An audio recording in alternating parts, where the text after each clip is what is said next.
The Cellcast is recorded in front of a live streaming audience.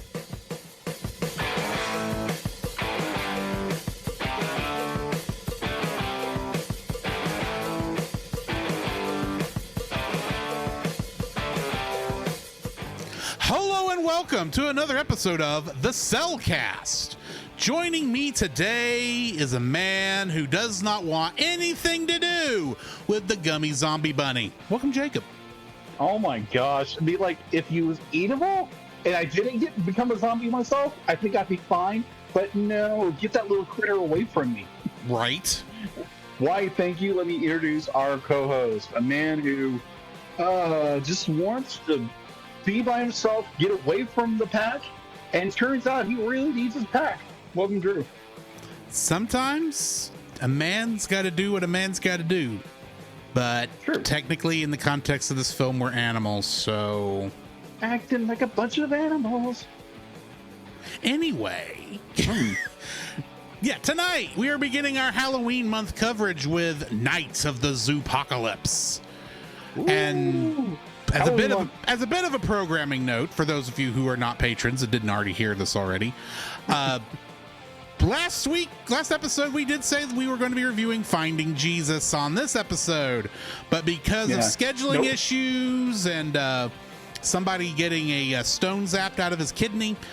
Yeah, medical issues. Yeah. We can put it like that. Unfortunately, we had to take that episode out of the rotation. Oh my gosh. It'll come back next year. We won't have to rewatch it. I was so disappointed we had to skip Finding Jesus because I was so excited. You're the one who, my brother in Christ, you put Finding Jesus on the list. Oh yeah, I know. I didn't know how horrendous this thing was. Right. But so now we're moving on to spooky season. And one other last little programming note for those of you listening in, you may notice that Jacob's audio is a little different. Maybe a little not as good as it normally is. Yeah. And that's because Jacob is streaming from his apartment in Studio A. And the audio is a little crunchy even on my end. So that's why that's doing that. But I don't know any way to fix it. So we're just going to move on. Yes. So yeah. Night of the Zoopocalypse. Why don't we go ahead and jump into our spoiler-free thoughts on this? Yes. Certified fresh and spoiler-free.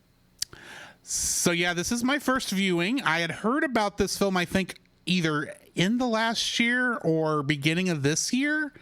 I'm not sure which, because I'm not entirely sure when this came out specifically. It came out in France in 2024. Right, but I don't know when it came out here. But I do remember hearing about it when it came out, because I remember thinking it was a Zootopia spinoff when I first heard about it, and it's not. So March of this year. So I'm fairly certain Heather Morgan, who sends us all the links to all the cool new movies coming out, probably told us about this. About it. Mm-hmm. So thank you once again for that, Heather. But this was the first time I'd watched it. I had no idea what I was in stock for, whatever the word is. And if y'all remember when we reviewed Ernest and Celestine, I mentioned how I have a kickback, a nasty reaction when I see too many production companies involved in any film. And I kind of had that because this is a French film, and apparently anyone who donated $1 gets to have their company name at the front of these things in France. But I will say that my fears were unfounded in that instance. This is a cool little children's zombie horror flick. Yeah. And I think that's probably the best way to describe what goes on. I mean, they are zombies by all technical accounts, just not zombies in the way we think of them. True. It's very much a Night of the Living Dead sort of thing. Yeah. But cartooned up. Yeah, cartooned up and in with color. Animals. It would have been interesting to see this in like a black and white version, I think. Oh, good night. That would have been amazing. Yeah. But with how colorful this movie is. Oh yeah, it would have been interesting to see that in a kind of an old school black and white sort of a thing, maybe even with a little bit of a grain filter on it. But yeah. Oh gosh, that'd been awesome. but besides that, I thought the film was done very well. It is very kid friendly as long as your kids can deal with spooky imagery of gummy animals coming apart and coming together and eating each other. Oh, good night. Yeah. It's very interesting how this thing finally ends. But yeah, I enjoyed watching the film. It was a good, fun little romp, and yeah, definitely, I think you should go watch it. What are your thoughts, Jacob? Again to Heather Morgan, thank you so much for pulling this movie out. I think when it was going to be released in France, and they were talking about Viz Video bringing it here, or Viz Kids bringing it over here. And I remember reading that article. It was like, okay, it sounds cool because it's very colorful. It's almost like neon. It's almost like a neon kind of color about everything. I love that kind of how they use the color effects on everything. It's beautiful. I try to do that in my art, but I thoroughly enjoyed it. I was happily surprised with this film after Bad Movie Month. This was a nice palate cleanser in more ways than one, and I am truly grateful that we got to watch this, and because I feel like I put it on the list, right? Yeah, this one was yours. Yes, the Bad Movie Month and Halloween Month back and forth did not line up for whatever reason, but it was yours on the list. Yes. Yeah, this is a fantastic film. It's done very well, animation wise, and incredibly. Like the animation style is unique. The how it's animated is unique. The ragtag of survivors in this movie are unique. All around, this movie is fantastic, and it is worth a watch. Go stream it. It is. Where is this thing? Oh yeah, it's on Prime. It's on Prime Video. Prime Video. It's free if you remember. So go check it out. Again, like Drew said, if your children gets like fidgety about this kind of stuff, be like maybe not for little ones, but definitely for go watch. Even if you're an adult, go watch this. This is a fantastic film. Highly recommend it. Indeed. So why don't we go ahead and jump into the spoiler-filled section of our review of the film? Yes. The following is a spoiler-filled review for the film Night of the Zoopocalypse. Listener discretion is advised.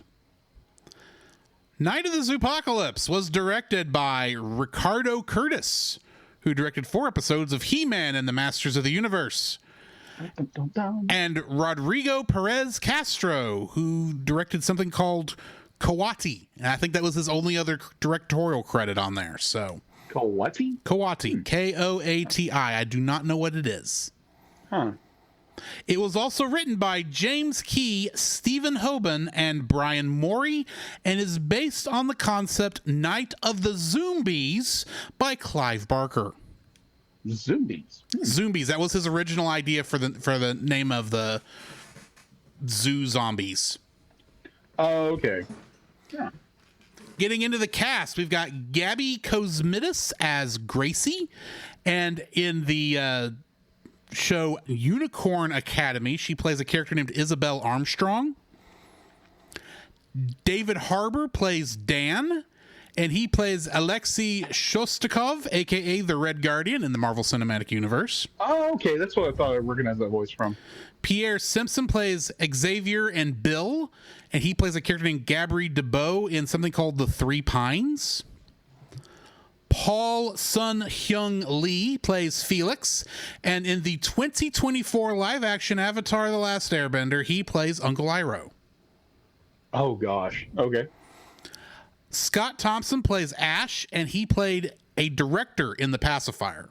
I'm assuming that must be the director of the secret agency that The Rock Vin Diesel works for. Is it Vin Diesel? Or is it I watched that a long time ago. That was an interesting movie. Christina Nova plays Poot, and she played Poot. and she played Ventry in Bakugan, the anime. Yeah. Heather Loretto played Frida and a security guard, and in something called Mamita, she played Marie. Bryn Macaulay played Bunny Zero, aka the first bunny that gets turned, a mutant and a radio announcer. And in Hotel Transylvania, the series, she plays Mavis. Carolyn Scott plays Grandma Abigail and a zoo announcer. And in Star Trek Strange New Worlds, she plays the Romulan Praetor in one episode. Oh, okay. Kyle Derrick plays Fred, and he was Drago in Bakugan. Rob Tinkler played Maynard, Roy, Mutant, Monkey, Joey, and radio announcer. And he is the current voice of Woodstock in the Peanuts cartoons. Really? Yeah. And lastly, Joshua Graham plays Hank. And in Open Season Call of Nature, he played Elliot. Ooh. Kingdom Hearts connections. How many do you think we got? Well, ever since I'm not standing right there and I can see your screen, which you now very cleverly just put... You realize there was only that one time I didn't do that. You just didn't notice it for 3 months. Apparently. But if I was to guess, I would probably go with... Oh, this is a new film. So maybe, I want to say maybe 3? No. Higher or lower? Lower. 1. Lower is 0. Goose egg. Nada. Zilch. Wow. Okay. I looked. I went. Not you dug. You know, normally I will at least see like a music composer or some orchestrator or a French horn player or somebody. Not even that. It was like no connections between these films whatsoever. Weird. It happens very, very rarely. But yeah, that's what I've got for Kingdom Hearts cast lists and all that. What do we got in info and stuff? All right, so info stuff. All right, so IMDb is a 6.0, 6.0 out of 10. Rotten Tomatoes is a 91%, and its audience score is 82. So apparently the critics liked it a little more than the audience. It happens. It does. It's available to watch for free on Amazon Video if you're a member, which I would highly recommend you go watch it. It's amazing. Purchase. Now, this is interesting because you can't buy this movie anywhere.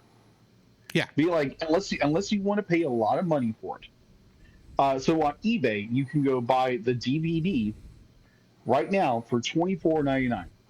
Question. Or you can go to Amazon and buy the DVD, which is currently out of stock, for $57.99. Question. Or these DVDs, are they the French region DVDs? No, they're English. They're English because it's the English title. No, I know it's the title is in English. I'm asking, are these the French region DVDs? Like, are these the ones for France or Europe? No. I think they're region 1, which is America and China. It's America and Japan, but yes. No, America and Japan. No, it's just for a DVD, it's just America. Japan is 2. Anyway. Yeah. So, yeah, the Blu-ray, which is also out of stock, you can buy for $34.99. All right, production is Copper Heart Entertainment, Anton Entertainment, Crusades, U Media, Matt Guff, Matt Guff. IDL, It's Matt Guff. Matt Guff. Yes. Matt Guff. All right. Thank you. Matt Guff. The main reason I know that is because I actually had to look it up because I thought I saw a weird connection, but we'll come back to that. Okay, gotcha. Matt Guff, IDL Film, House of Cool. That was interesting. House of Cool. Distribution. Distribution. Thank you. Distribution. I said it wrong again. In France, it was Apollo Films. In Canada, it was Elevation Pictures. And here in the United States is Visa Kids. Its runtime is 92 minutes. Its release date for its, I'm curious, be like, it was first released on October 6th, 2024. Where do you think it was first shown, Drew? Cannes Film Festival. Yeah. Tribeca. 9. Amazon Prime. That would have been funny. I would have loved to see this in theaters. It would have been freaking amazing. Yeah. But no, it was first shown at the 57th Stags Film Festival. Ah. See, I didn't know the name. I didn't know that one. I didn't know that particular one, so. All right, so on January 29th, 2025, it was first released in France. And then on March 7th to the same year, here in the United States and Canada. Box office. It had, hold on. I do not have its budget. Give me a second. Bum bum bum bum bum bum bum bum. Exactly. Bum bum bum bum bum bum bum bum bum bum bum bum bum bum bum bum. All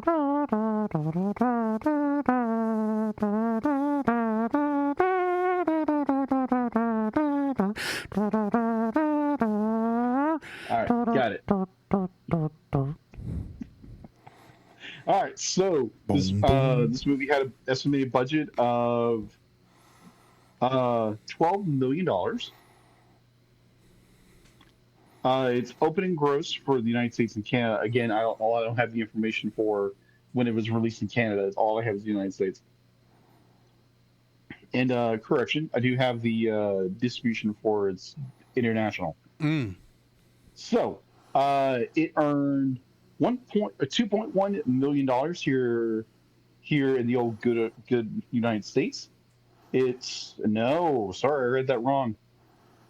Its opening weekend, which was on March 9th, it only grossed $813,961.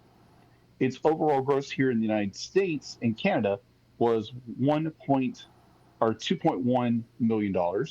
Its international gross was $5.5 million.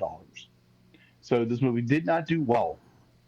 Unfortunately. Even though it's a spectacular film, it never made its budget back at all. Shame. Yes. All right. So home release on February 2025. Before the film was released in the United States, BizKids announced in a UK distribution from Carnival or ever. I'm going to butcher your names. So I apologize. Media under Kazoo Films, following their successful partnership with one of their films, The Amazing Morris, in 2002. Let's see, it would be in cinemas, blah, blah, blah. Here we go. The film went to digital on March 4th, 2021, 1 month after the film's release in theaters. So it had a very, very, very short window. Had, 4 weeks? Like 4 weeks in the theaters? At least? Yeah. And I'd like to give it the benefit of the doubt that it didn't have enough time to build it up. But considering, and I'm not going to toot this movie's horn too early, considering a movie we're reviewing later this month was able to do a lot better than that with only 2 days of theater time. Oh, okay. Well, yeah. Gotcha. So that is all I have for info and stuff. All right. Getting into the summary. Gracie, a young timber wolf, lives with her pack at the Culpeper Zoo, a massive animal theme park located in Western Canada. The pack's paranoid Grandma Abigail trains them for any upcoming disaster and warns them to never trust the other animals. The pack witnesses a new animal being transferred to an enclosure just as the zoo closes for the day. That night, a meteor crashes through the zoo, landing at the Cuddle Corner Petting Zoo, where a white rabbit eats it and is infected with a virus. Gracie escapes her damaged enclosure to investigate the crash, where she encounters the rabbit incubating in a giant pod. The zombie arm emerges from the pod and attacks her, but she escapes, only to come face and face with the new animal, a gruff mountain lion named Dan, who instinctively attacks her. Both of them are tranquilized by the oblivious zookeeper, who puts them in the vet station overnight. Meanwhile, the rabbit emerges from the pod as a gum beast, a zombified mutant with gelatinous skin. The rabbit, dubbed Bunny Zero, spreads its infection across the zoo. Gracie, Dan, and the other 4 animals, Xavier, a fastidious red-ruffed lemur, Felix, an egotistical proboscis monkey, Frida, a feisty capybara, and Ash, a sarcastic ostrich, escape being infected. They are attacked by Fred, an infected gorilla, and Felix's abandoned partner, prompting them to split up and flee into the utility tunnels. Gracie decides to head back to her enclosure and forces Dan to protect her on the way in exchange for the zoo keycard. Along the way, they meet Poot, an uninfected baby hippo, who joins them on their journey. They arrive at the enclosure to find that the rest of the pack has already been turned. Meanwhile, the others find themselves in the gift shop, where they agree to stay for the night. Nevertheless, tensions rise within the group, which leads to a brawl that results in them accidentally powering on the entire zoo as the gum beasts attack. Felix abandons his group to find the card key, while Gracie, Dan, and Poot are attacked by Fred, who merges with an infected giraffe into a monster which infects Dan. The gum beast attacks Gracie until he is seemingly cured by being submerged in a security office sink filled with soap and water. Afterwards, Dan leaves with the card key, coldly rejecting Gracie's idea to team up with the others. At the gift shop, Gracie and Poot reunite with Ash, Frida, and Xavier to cure the gum beasts, while Felix steals the key from Dan. Felix is attacked by a swarm of infected tree frogs, only for Dan to rescue him to reclaim the key. Felix successfully appeals to Dan for the card key, but is infected by the tree frogs before he can even use it. Meanwhile, Gracie and the others plan to cure the gum beast by luring them into Dan's enclosure and flooding it with soap and water. Dan returns to help the group, and their plan seemingly succeeds. However, the gum beasts instead merge into a gigantic amalgam, which absorbs everyone but Gracie and Dan, who flee into the gift shop shortly before the amalgam destroys it. Dan and Gracie are attacked by the infected Poot, who accidentally activates a snow globe with a built-in music box and returns to normal. Gracie recognizes the music box's melody as the zoo's theme song, which plays at the clock tower every 7 o'clock, and recalls that the radio played the same song when Dan was cured. She realizes that the song itself is the cure and decides to activate the clock tower. After the amalgam absorbs Dan, Gracie rushes to the clock tower herself while Poot distracts the amalgam.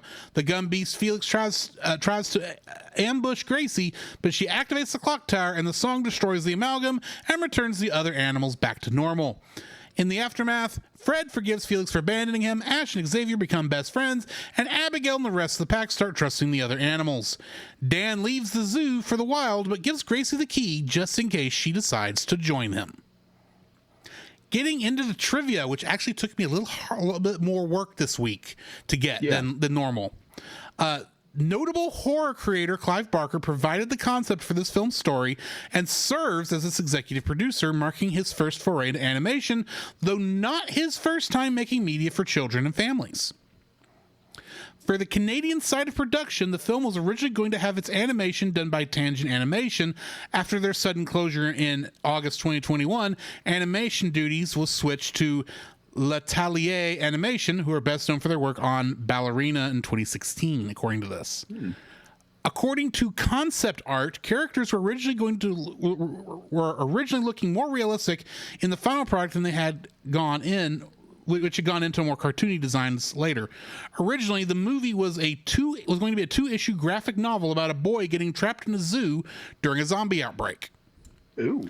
Back when the movie was still called Night of the Zombies, the main cast consisted of a wolf, lioness, red-ruffed lemur, bear, rhinoceros, proboscis monkey, and 2 capybaras. Only the wolf, the red-ruffed lemur, and the proboscis monkey, and one of the capybaras, who eventually became Gracie, Xavier, Felix, and Frida, made the cut. As evidenced by this concept art of the gum beast originally more resembled the traditional depictions of zombies by having decaying flesh and protruding bones, but the producers decided this design for the zombies would be too scary for children, so they went with Gummy. Good choice.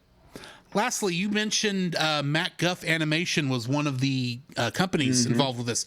That threw me for a loop because if you go back and watch pretty much any Illumination movie from before, I don't know when before, but for a while back, the full name of the animation company was always Illumination Mac Guff.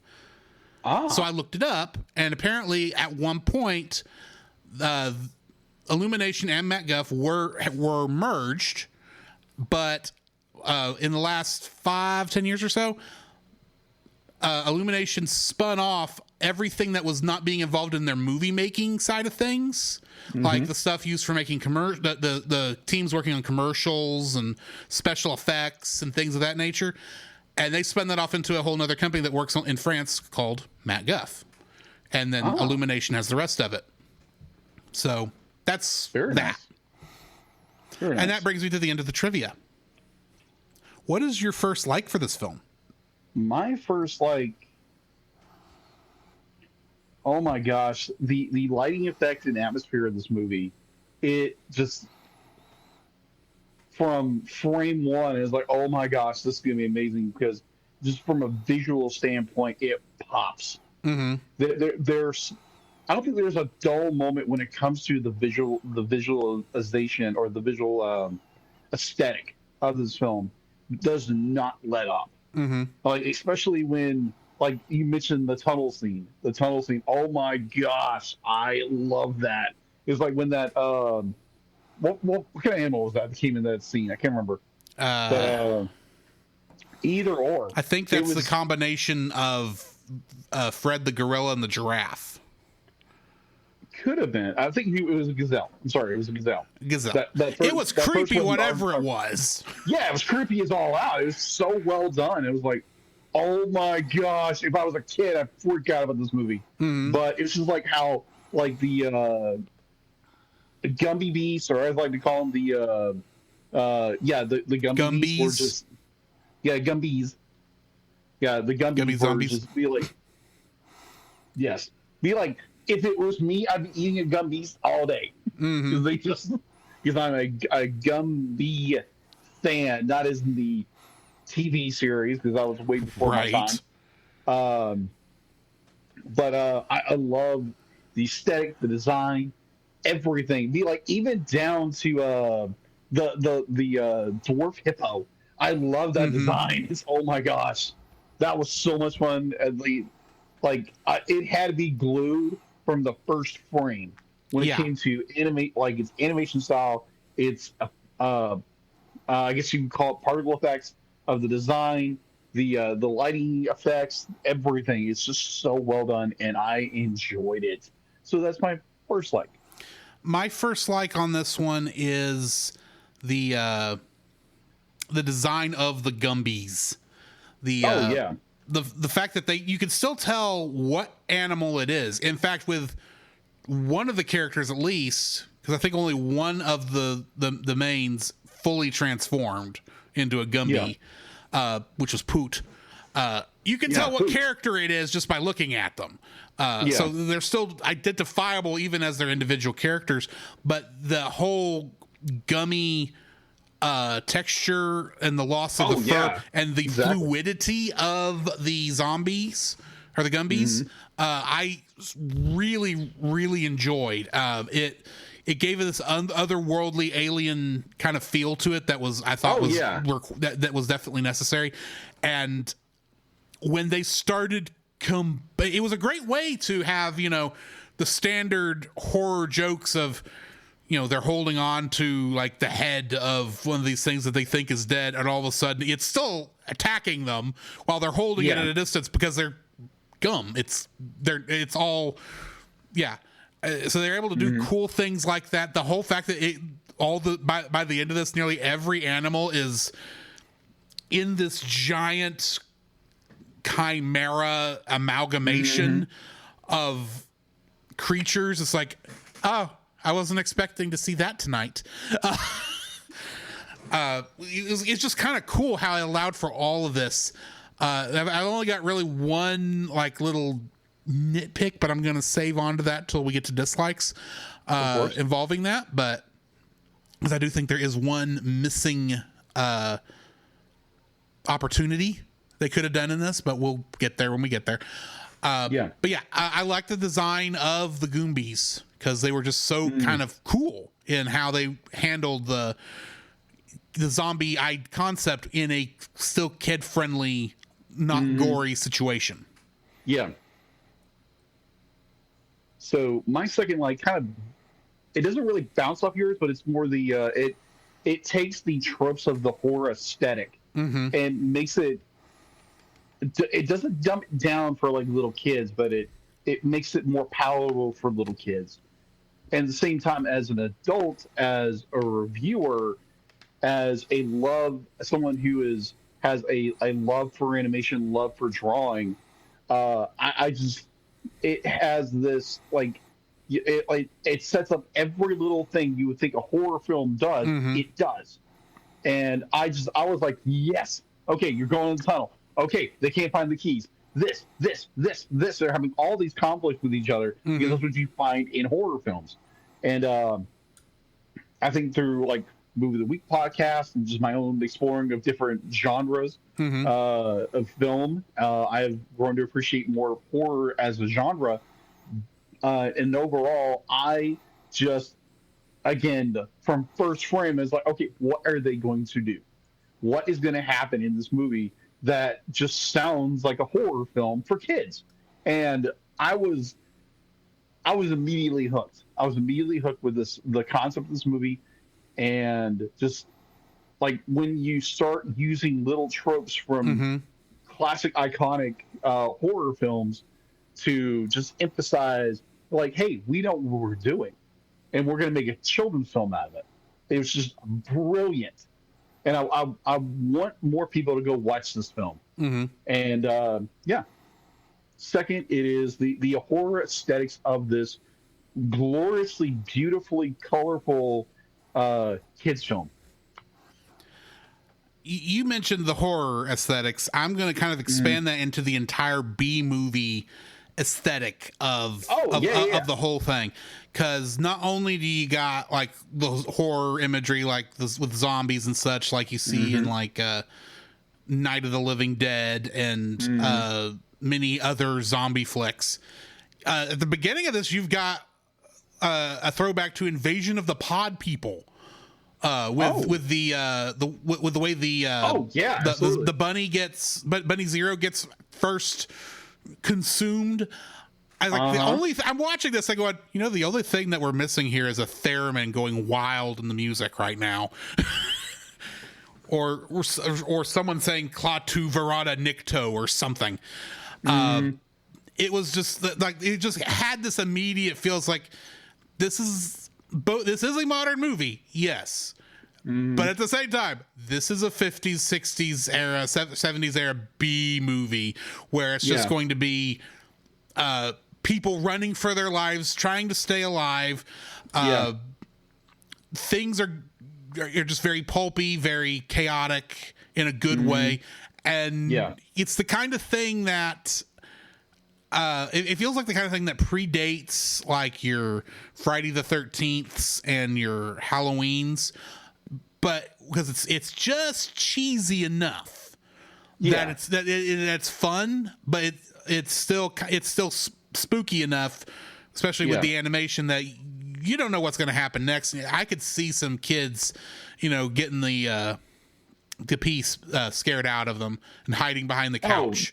But still watching the film. And that's kind of what very engaging. And that's what you want out of a film like this is you want the kids to be scared but still watching. Because it's like, what's going to happen next? I'm scared, but I'm going to be brave. I'm scared, but I'm going to be brave. The cute bunny is going to kill me.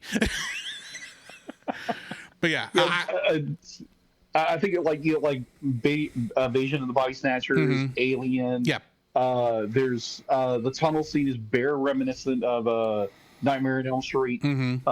Like other little homages to the greats, like you said, even Night of the Living Dead or something like that. Go back to the 50s, 60s, 70s, where it has this kind of a cheesemo kind of cheesy kind of thing to Yeah. the film, but at the same time, it's just an incredible, fun, entertaining film that both adults and children will enjoy alike. If only we had Vincent Price in a random role, but unfortunately Oh he had my passed gosh, long before I was- this. That's literally the only thing the film is missing. Okay, that makes sense. Is some That does make sense. overacting Vincent Price knockoff. Yes. But yeah, what's your third like? Okay, so my third dislike, I kind of pointed out this one earlier, but it's worth repeating again. The cliches of yeah, just the cliches were so fun. It's like what was the lemur character? Yeah, the lemur or the monkey? I can't remember. He was always spouting off something. You're like, oh, the third act we're gonna do this. Oh yeah, that was we're gonna betray each other. And that was everything. the lemur. That was the No, lemur. I thought so. I thought it was the lemur. But yeah, and at the same time, it makes me think of the movie Scream, like Scream 1, Scream 2, where it's like it's all the horror cliches and like it's like, yeah, don't say I'll be back or something like that, or don't say I'm gonna go get something because you'll never come back, because the quote unquote killer is gonna get you. But oh my gosh, I loved that little, because the lemur just had me on, not on edge, but more this, okay, what is he gonna say? What is our characters gonna do? Because it's this characters who literally have nothing to do with the other have to come together to solve this issue in order to save their existence from this alien monster. And I really enjoy that you have a character who's running commentary on what oh my gosh, because I love TV. I love TV, and this character is doing this. But yeah, it's thoroughly enjoyable. I love this film. I would love it to be like a relatively available physical media because I would watch it. But maybe someday that'll come out, and not have to pay an arm and a leg to get it. So that is my third is gonna be the character of Dan. Oh, okay. Yeah. Because Dan is like the gruff, smart character. He's the one who's going to survive. He's a survivor, but he has to remember that he's responsible for all of these pampered zoo animals. And he does a good job of handling that, I think. The actor does. Yeah. But he even has to come to the realization, like when he and the monkey are going off, he says, yeah, you're right, I am like you, but I'm not going to be that person. And he just gives him the key card and runs off, only for the monkey to get zombified seconds later. Oh yeah, I love that. Love it, because you have that character who is so much very selfish about everything, and you have the comparison with Dan. It's more like, because Dan is a very selfish character. Yeah, very selfish character, because he's from the wild. He doesn't do the zoo thing. Yeah. And so you see those two characters cross, and that revelation that Dan is like, I can't do this. I can't. You can't be selfish and be like this guy who's going to turn coat on everybody. Yeah. Besides, who's going to say that this zombie infection is going to stop at the zoo wall? That is true. But I thought the character is very good in how he deals with Gracie and all the other zoo animals. I especially like when Gracie's finally realized it's not the soap and water that was the cure. Yeah. He goes, it's not. She goes, it's not the soap and water. Well, to be honest, I thought that was kind of a stupid idea to begin with, but whatever. It's like, it must be the music. That didn't make much sense either, to be honest. I love how he was just so no nonsense with all this, but was stuck here and had to help these people. And he does such a good job of being trying to be the voice of unpanicked reason, while still, for the most part, for a lot of it, being selfish until he realizes he's got to help save everybody. So my third like is Dan. So okay, awesome. What's your first dislike? Oh, my first dislike. So this is a nitpick, and I found it very irritating. Mm-hmm. So my first is like, wolves with deep Southern accents make no sense in this film. No sense whatsoever. Fair. Because obviously, it's placed in Canada. Be like when you say Canada, okay, that They're even makes more Canadian Timberwolves, for crying out loud. Canadian Timberwolves. Be like, I even did like a small Google search, but that could be like, the only place you're going to find a wolf is a red wolf in North Carolina, and they're virtually nearly extinct. Yeah. So I'm thinking, like, why in the world is our main character Gracie? Gracie, yeah. Right? Gracie. Why does she sound like Reba McEntire? Yes. Why does she sound like Reba McEntire? Because literally, I had to look and see. Is this Reba McEntire voicing this character? It's not. No. But for a hot minute, I thought it was. Oh my gosh. Fancy don't let me down. Mm-hmm. But I found it just very.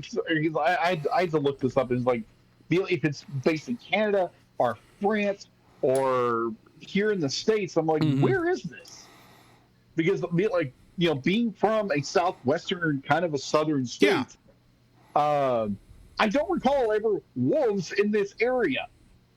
I was like, why in the world why do they sound like a hick? I don't know why they sound like a hick. I was like, it drove me nuts. I'm like, okay, maybe it's more they wanted to diversify the voices in this movie.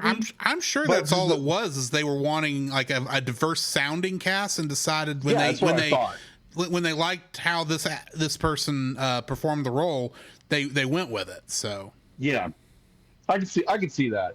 It was just more for me. It was like, why did they have Southern accents? I can see why they did it, but it's just annoying. It was so Gracie's sass would make sense in terms of her character, because she was very much a sassy Southern wolf. Yes, because all Southern women are sassy. I'm not saying they are. I'm just saying if you really want a good sassy sounding voice, you pick a Southern woman. It's going to sound like this. It's going to sound like Reba McEntire. True.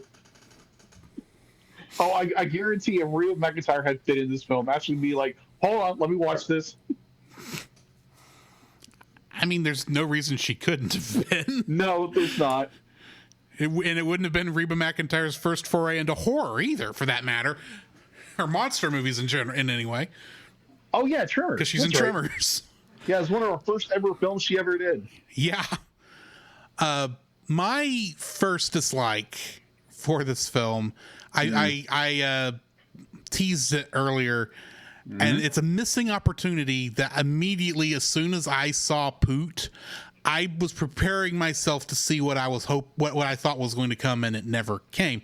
And that's that Poot probably has parents that are in this zoo. Oh my gosh. And, it is, if you've been on the internet for more than, I don't know, a year, and you come across strange animal facts, you might be aware that the hippo is one of the most dangerous animals on the planet. Yes, it's actually got a higher kill count than like most of the more ferocious animals. So I'm sitting here going, there's a baby pygmy hippo in this film. It has to have parents. And they've probably been turned into zombies.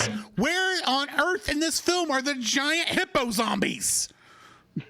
That's a very missed opportunity. They should have been there. Other than it would have scared the living daylights out of everybody watching. When that thing starts barreling for it, that's probably the reason why there's not like a rhino or anything like that in this film, is that they were afraid that maybe been too scary, I'm guessing.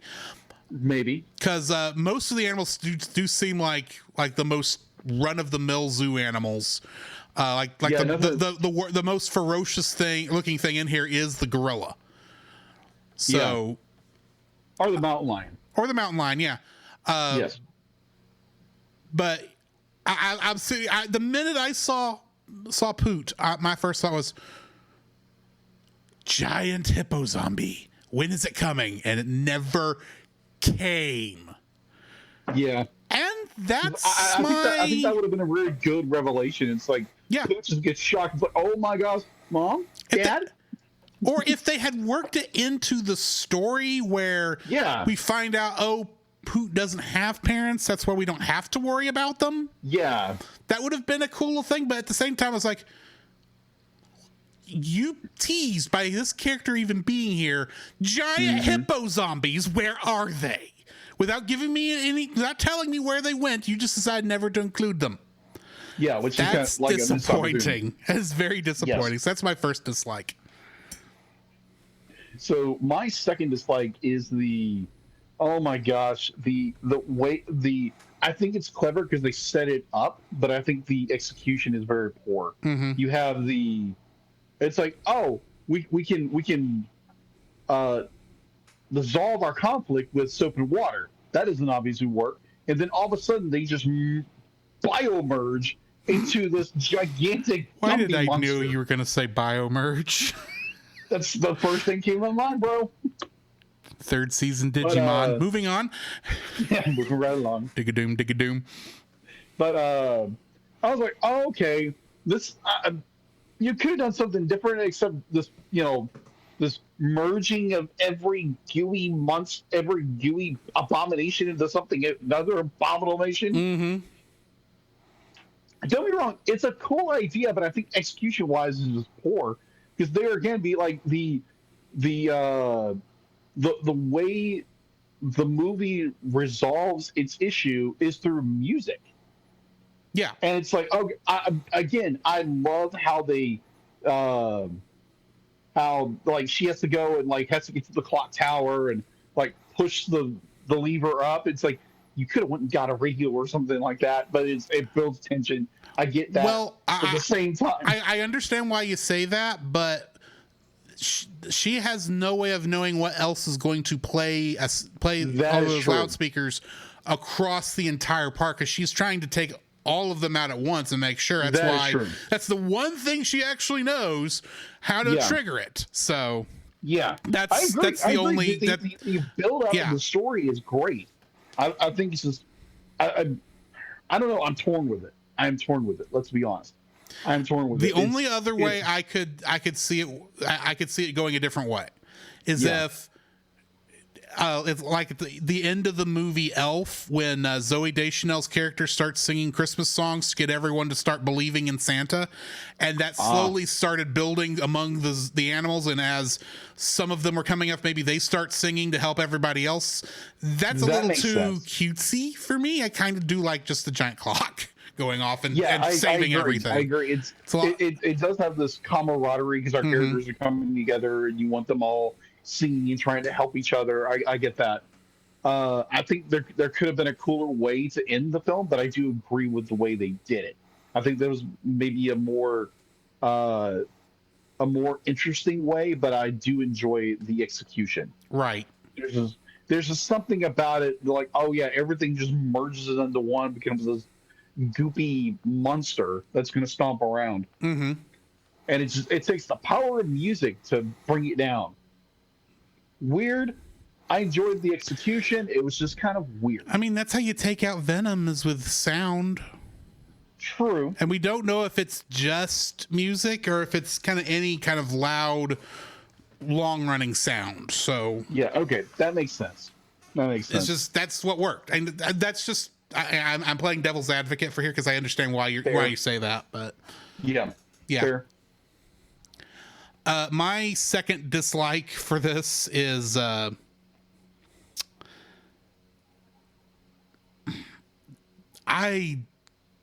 don't really like the design of the zoo. Okay.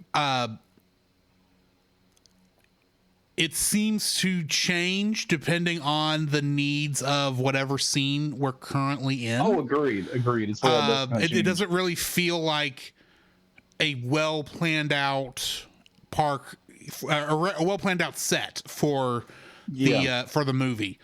Since everything is taking place here, I have no idea where the front entrance is compared to where the wolf enclosure is to, I kind of do because you could see it from the entrance at the beginning of the film. Yeah. But that compared to, say, where the petting zoo is, to where the gift shop is, to where the hippo scene is, where the frogs catch the monkey with the at the door. I don't know where any of that is in relation to each other, because it's like whatever the scene currently needs, that's where we're at, and it looks like this because that's how it looks cool. And I'm sitting there going, it'd be real nice if I could see through the background, like at a normal zoo, especially since this is a cheap zoo from the look of things. This is definitely I say cheap. It's definitely a municipal zoo. It would be nice if I could see like clues of where this is in relation to something else. Like to a degree, I should be able to see that clock tower thing in like every scene, because it should be towering over the rest of the park. And you except when you need to see the clock tower, you don't see the clock tower. Yeah. I just want it to I want it to feel like a real location. For the most part, it doesn't. Granted, I understand it didn't need to. This is a B movie. Things are kind of all over the place. It's kind of supposed to have that feel to it. I get that. It's just, as a personal preference, I'd like to be able to set in relation where everybody is. Fair. And I don't feel, it feels like everything is as far away as the plot demands, not in a physical location. So I agree. I agree. That's my second dislike. Yeah, I think that there's an opening shot in the film. Yeah. That kind of gives you a rough base of like you can see where the wolf enclosure is compared to the clock tower and the front gate. And maybe it's just because I didn't know what the rest of the park looked like at that point, but I can't tell where anything else is.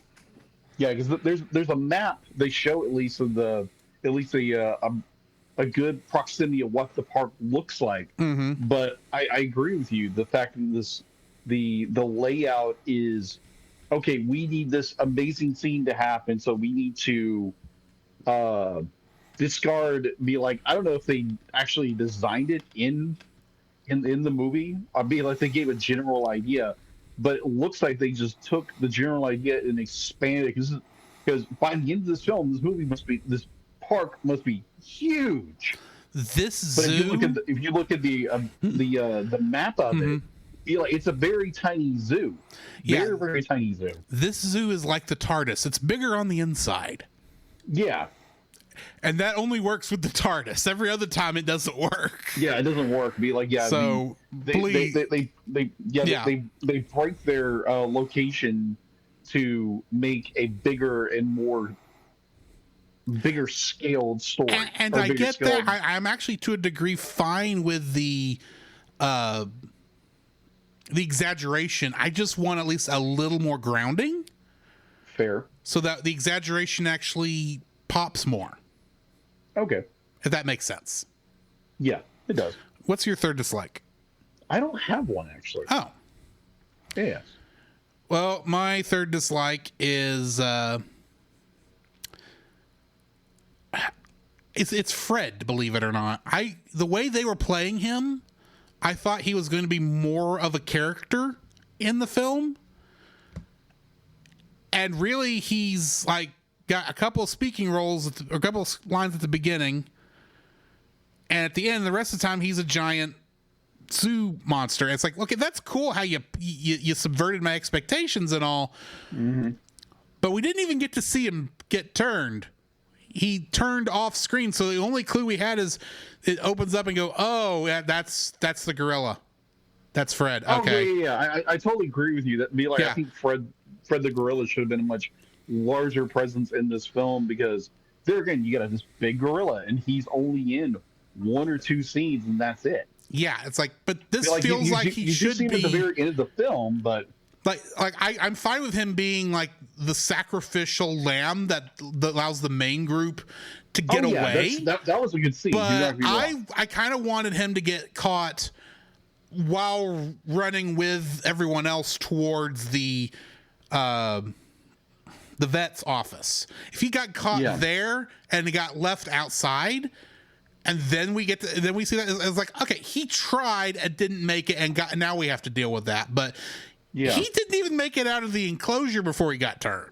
So I just wish we'd gotten a little more with that character, because he the way he's set up, it feels like he's one of the party, but he's not even given the chance to try to escape with the party. Yeah, and then other than that, we get the other. I think he's orangutan. I think it's what did it call it? It was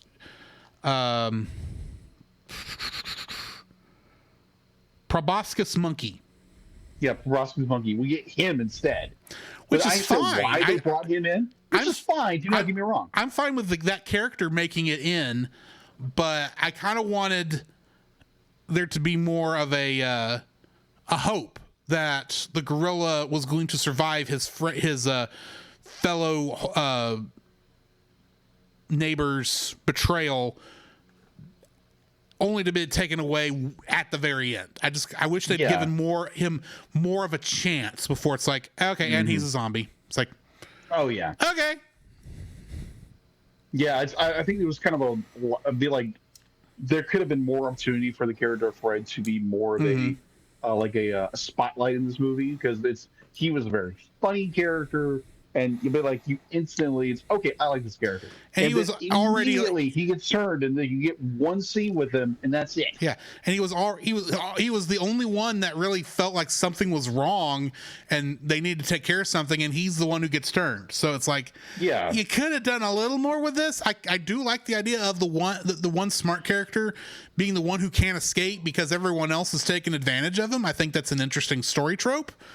Yeah, but I still wanted there to be hope that he would survive until you got to the vet's office, because I could see them getting there, getting it closed, and he's running up on there, and maybe he doesn't get a chance to bang on the door before he gets caught, but then you get but then when when the zombies do start coming in and we get Fred is fully gummy zombie-ified, that would have been like a cooler reveal, I think, than oh yeah, he didn't escape the enclosure and now he's here. How did he know to come here? He's a Gumby zombie. How does he know? It would just been nice if he got turned while escaping because his neighbor basically messed him up. I just think that would have been a better way to handle that, but I don't know, maybe they tried that and they thought it would be too mean for a kids movie. I don't know, but I don't know. That's just my theory. That's true. But I do agree. Fred is very much a character that it's a missed opportunity for a good character reveal, because they're gonna, like you said, be like, he's in a scene, he is betrayed by his comrade, basically thrown to the wolves or thrown to the Gumbies, yeah. Thrown to the rabbits who have turned Gumby, and that's bringing up a good point. But like, there's a lot of points in this film where obviously you don't need to explain everything, but I think if you explained a lot of like some other things, I think it would flush the story out a little bit more. But I think that's more. There are moments in this, like you're saying, that where if this was a horror movie for adults. Like, if that was the thought process in making the film, they would have gladly shown every nasty, horrible scene. Oh, yeah. But because the thought process might be... opportunities there they never took. Yeah, because the thought process might be, we're making this for kids, so we do need to soften it a little bit. Yeah. I think ultimately hurts the film. I think just the fact that they're made of gummy and can so easily be turned back into normal, I think softens it enough for the kids. Yeah, it does. So when they don't take the Gumby aspect of it, does make it more palatable for children, and it doesn't make it as much more. Granted, this is also me looking at it as an adult, going, I want to see all this cool stuff that they didn't want to animate, and it would probably be more expensive for them to animate than not doing it. So, yeah. But yeah, that's my third and final dislike for this film. Okay. What are you rating it? What are you rating this? You first. Me first. I'm giving it an 8. It's a fun little horror movie. Great way to start off our Halloween coverage. Oh yeah. It's a good monster. It's a good monster movie that kids of all ages can watch. Just like we said, be aware that about how your kids reacting, because if it gets a little too scary for them, because this film does legitimately get scary. It does. Oh my gosh, you were not kidding. Just be aware of that. So you may have to you know, use your best judgment. You know your kid better than we do. But yeah, this is a good, fun little child-friendly horror movie. That's just fun to watch. So yeah, 8.0. Okay. I'm going to go a little bit higher, 8.5. I thoroughly enjoy the story, the characters, the character build-up. I do agree there's some missed opportunities here and there that could have really ramped this thing up. But obviously they want to keep it more of a children's film. But overall, I enjoy this movie. It's an 8.5. It's a high praise for it. I don't think I'm almost in that 9, but there's little things here and there with this film. It's like, like all the points we brought up in our dislike. Kind of gives it that 8.5, but it's so close to being a 9 to me. Yeah. And that brings us to the end of this review. Next week, as in this Friday, assuming all goes well, Yes. PaulJPowers.com is joining us for The Day the Earth Blew Up, a Looney Tunes movie. The first of the Zaslav Looney Tunes rescues. Thank you, Zaslav. Zaslav. You hating fun cartoons. You actually, I don't know if that's how you feel, but it looks that way. Oh yeah. But yes, join us next week for that. In the meantime, we're going to go ahead and do our intermission, and on the other side, we will be continuing our kind of horror movie theme with dolls that may or may not be alive. Almost like Annabelle, but different because none of them are girls and none of them are actually creepy. But either way, join us on the other side of the bumpers for that. This podcast is a proud member of Culture Box. Whether you enjoy geeky reviews, comedy, or original fiction, you can open up the Culture Box and find something excellent for your soul. Point your web browser to culturebox.media. This week, we suggest checking out Geek Devotions. Geek Devotions is a collaboration of devoted geeks that are devoted to letting people know that they are loved. They produce a weekly geek culture-infused devotional, their podcast, Com Talk, and written articles, all designed to encourage and challenge people in their geek communities, bridging the gap between their faith and their geekdoms. You can find all their content at geekdevotions.com. The Cellcast would also like to thank the following patrons. Book of Gaming has returned at the $5 level. So thank you, Char Char, for that. The Monster Island Film Vault, Edwin Gonzalez, and still PaulJPowers.com. If you would like to have your name shouted out on the show, some special art from Jacob, uncut episodes, or if you give us that's all at the $5 level. For an additional $5, you can make us review something within reason. And even come on the show. Unfortunately, all our slots for 2025 are bought, so try again in 2026. You can go ahead and reserve your spot now if you're desperate to force us into something. But do that. Plus, go check out our merch store for t-shirts, stickers, all that kind of good stuff. Plus, go check out Jacob's Like an Artist streams when those can start back up. I'm assuming they're starting back up. That's why I keep promoting them. At some point. And on Tuesday nights, join me for some Dragon Quest III currently, as I am working through that for a future review I'm guesting on sometime next year. So join us in all of those locations. Nice. I am vengeance. I am the night. I am Batman. Batman. is a song the good folks sing. Wow. Read My Lips. Production episode 64, broadcast episode 59. First aired May 10th, 1993. It was written by Alan Burnett and Michael Reeves and directed by Boyd Kirkland. In this episode, Gotham police are baffled by a series of crimes executed with clockwork-like precision. Batman investigates and discovers that the crimes are planned by a mob boss known as Scarface. He traces Scarface to his lair, a deserted mannequin warehouse, and discovers to his astonishment that the crimes are as a wooden dummy, manipulated by a mild-mannered man called the Ventriloquist. New cast for this episode, we got Earl Bowen as Rhino, Joe Piscopo as Mangator and Muggsy, Neil Ross as Tatso, and George Zunza as both the Ventriloquist and Scarface. Trivia for this episode, DC wanted the Ventriloquist to be a rather poor ventriloquist, managing his pronunciations when speaking as Scarface, as he is in the comics. Paul Dini felt it would hamper the voice actor's performance and talked them out of it.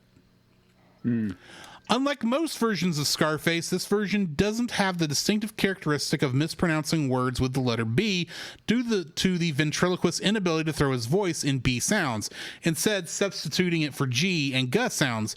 For example, Gottman, God, Gi, Glackmail, and so on, is how... But this version does not do that. The ventriloquist was going to make most of his money by fixing gambling and sporting events and would have had a base on a barge. Oh. And lastly, this is the final episode in the show to have animation services provided by TMS Entertainment, formerly Tokyo Movie Shinsha Corporation. TMS would be gone from the DCAU franchise until Superman the Animated Series. Probably because by this time they were actually working on Animaniacs, I'm guessing. Because I think this is around the time Animaniacs was starting. Possibly. I could be wrong on that timeline, I'll admit. Yeah. But I know they worked on Animaniacs also. But this would also be, by the time Superman came out, everything was moving to Kids WB off of Fox Kids. So Yeah. bear all that in mind. All right, so what are your thoughts on this episode? Oh, I remember when I rewatched this series with the box that I have, and I was like, oh my gosh, this is really dark because it deals with the psychological. And I really, really enjoy the fact that, like, Scarface, who's a puppet, he's not real, but the trend, words fail me. Trent, the guy who's running the show. Ventriloquist? Ventriloquist. Thank you. I'm going to butcher it. I apologize. The ventriloquist is like the real mastermind. There's no indication that Scarface is a real puppet, that he's possessed by something like the Chucky doll from Child's Play or something like that. But he's just simply a puppet, and the ventriloquist is the real mastermind behind everything, and it's more like the split personality kind of thing, where he's I really enjoy that fact, and the fact that this throws the detective Batman himself for a loop. It's like, what's really going on, and he discovers what's the heightened paranoia of the Scarface personality of the ventriloquist. And I really enjoy that he exploits that. He exploits that and enrages Scarface, where it's and I find this episode so enjoyable that it does deal with all these little different elements, and it's just fun when you have a puppet and a ventriloquist to as your main villain for an episode. Yeah, so that's my general take on this. This is a very wonderfully made episode, and I enjoy the aspect of the villain, and I like even at the end of the episode, he's convinced the people at Arkham that he's perfectly fine and everything, but why in the world would you put him in a wood shop? Because be like Scarface is made of wood, so why would you put him in a wood shop with a knife? I mean, they may not have known he made the original Scarface, so since the Scarface dummy was destroyed, true. We were dealing with a psychosis here. It could be that with the ventriloquist maybe the thought was if the ventriloquist saw the dummy get killed, then it maybe that would break the psychosis. And I absolutely obviously love that it didn't. Don't get me wrong. Where the goons accidentally shoot up Scarface. Mm-hmm. It's like, oh my gosh, that was obviously it's a cartoon and you're seeing a character get obliterated. Yeah, because if you stop and think about it, this is the only time where we see a villain die in this show. Yeah. And it's because he's a puppet. Screen, you see this character get obliterated from a 1930s shot to smithereens. It's like you couldn't do this with the Joker, you couldn't do this with the Riddler, but who can you do it with? The wooden puppet. As long as the ventriloquist doesn't get hit, you're fine. Yeah, exactly. You can destroy robots, you can destroy inanimate objects, but don't do it to actual human characters. Yeah. That's how you get around that scene. That's how you get around. That is how you get around the Fox censors. Oh yeah. It just can't be alive. Got away with this in the series. Oh my god. Oh yeah. This is one of the episodes I do remember from being a kid because I had not seen like a ton of ventriloquist stuff before this point, but I did think, oh, look how cool this is with this guy is the villain.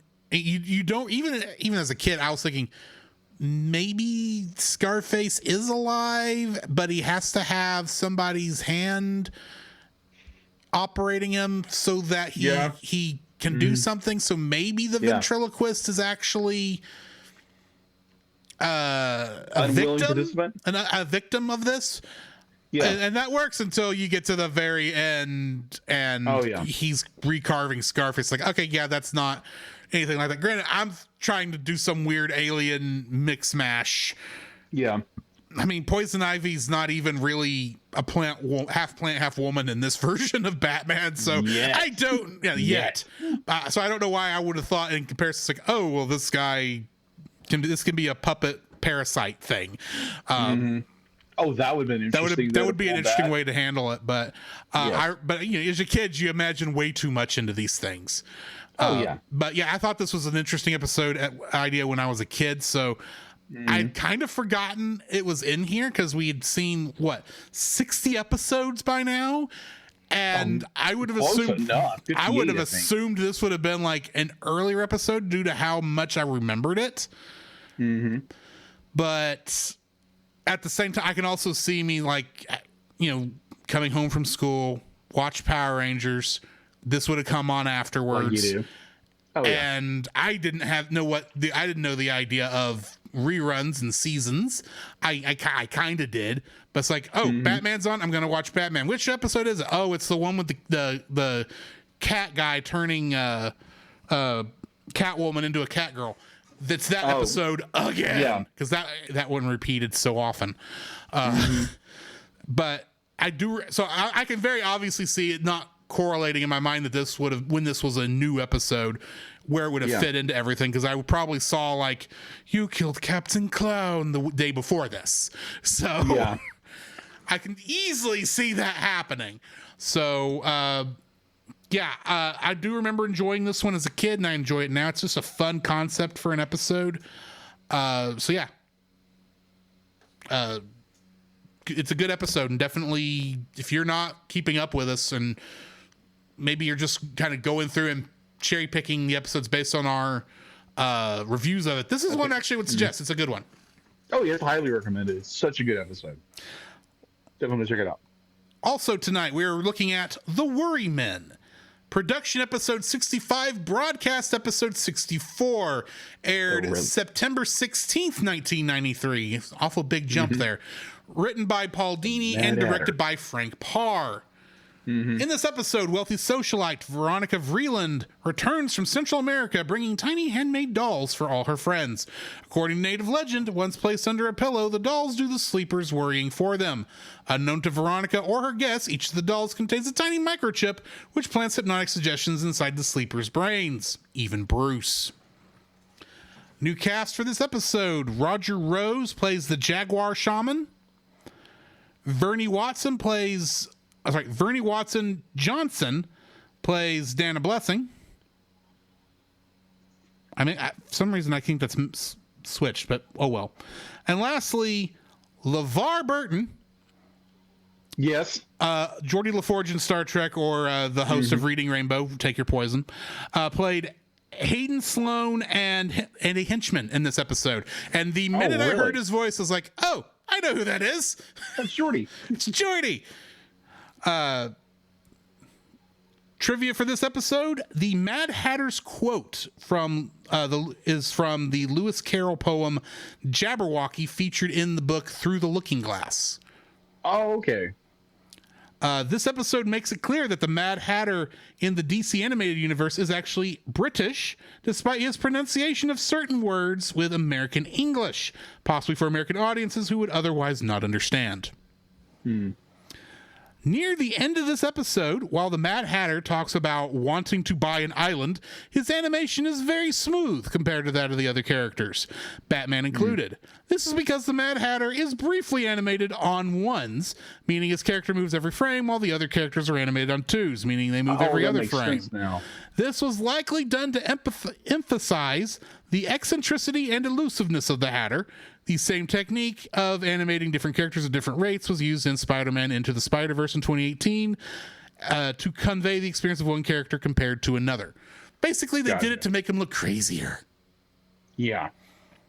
So, yeah, we get the Mad Hatter back, which was, believe it or not, I think as a kid for this show, this was like one of my favorite villains, despite the fact that I'm not a big fan of Alice in Wonderland. Fair. I think it just comes down to the fact that he can do the mind control stuff, which I find is an interesting deal. And admittedly, since this is all very not Alice in Wonderland themed for the most part, I did not see the twist coming that's who this was. I was in the same boat. We're halfway through this episode. It's like, it's obvious the worry men things are the ones doing this, but I didn't know how they were doing it. And then you get the shaman jumping around everywhere. I go, he's obviously the villain.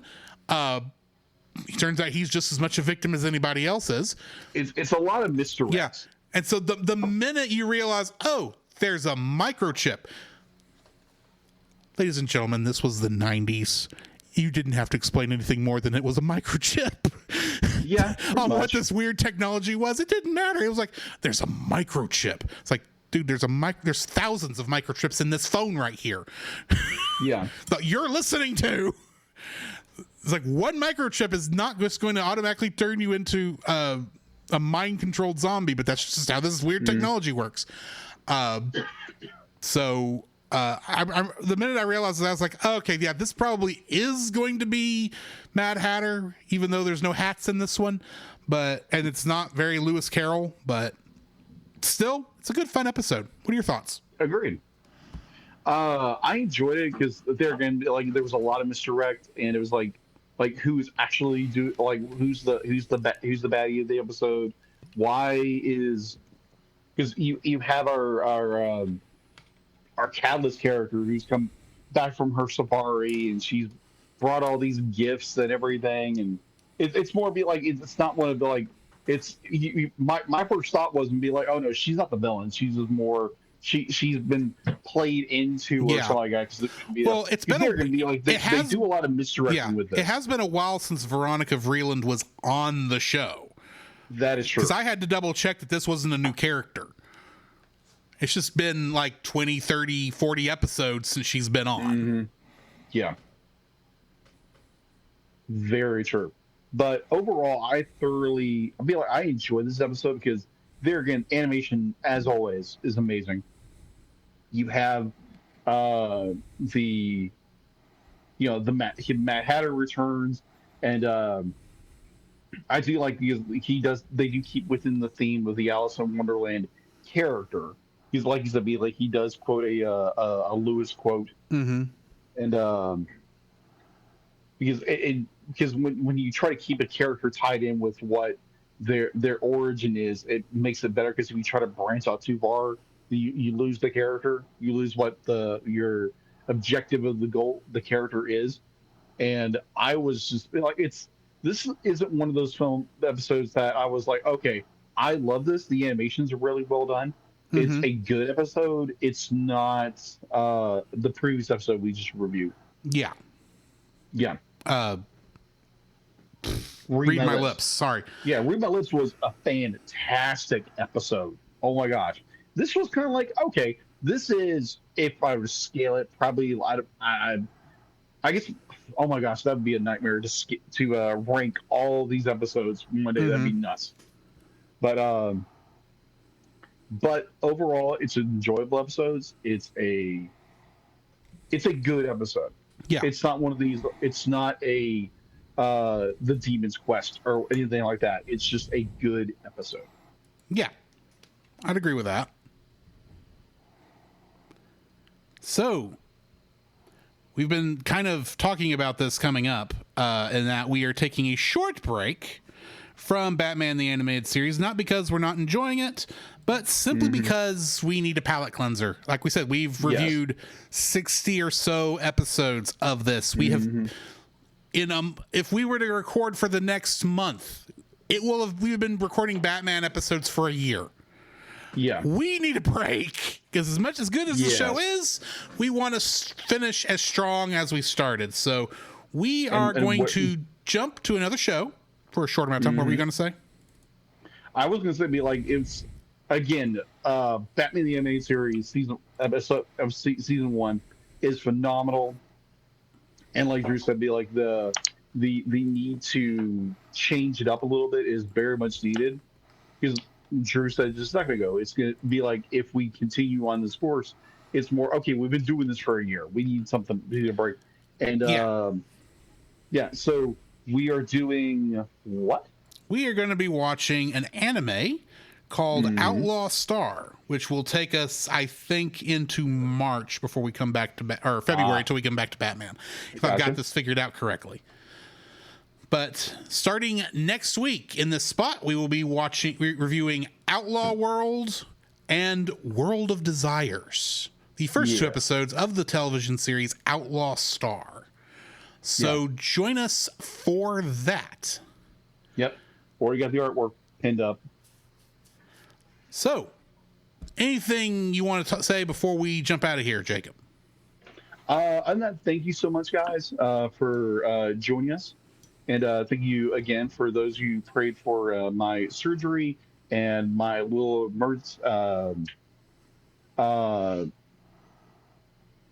unexpected visit to an ER in Dallas. I appreciate that. And overall, just thank you so much for giving us 6.5 years of doing what we do for fun. And thank you so much for everything, guys. Indeed. And hope to continue. And I'm looking forward to Outlaw Star, because I remember watching that in its entirety. And it's a funky series. It's a good series. It's funky. And it's got amazing background art. So, oh yeah, you're not kidding. Join us for that. But in the meantime, this has been Drew. This is Jacob. And we'll catch you in the next frame. To follow Jacob and Drew's individual internet exploits, check out the Linktree links in the show notes. You can email us at thecellcastpodcast@gmail.com. Follow us on Twitter or X at @cast_cell.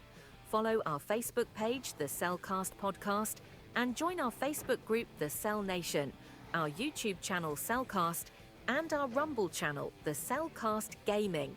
You can join us every Friday night at 7 p.m. Central for our live recordings of our episodes on Twitch, Facebook, YouTube, and Rumble.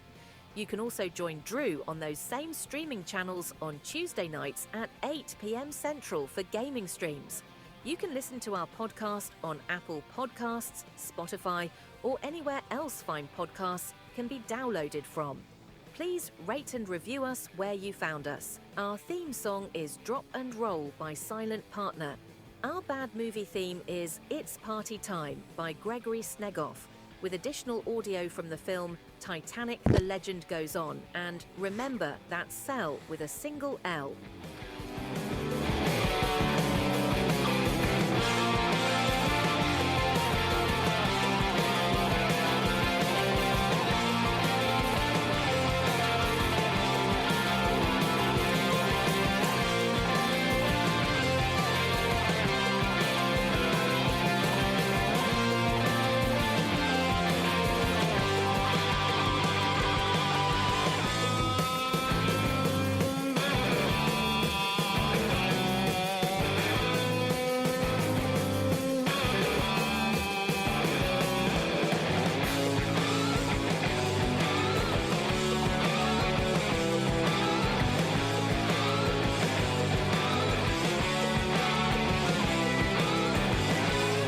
Jacob, I just realized something. What's that? Do you realize that for both Bad Movie Month and Halloween Month, we started off with movies involving Gumby? You're right. I really hope that doesn't follow through. That is true. Oh my gosh.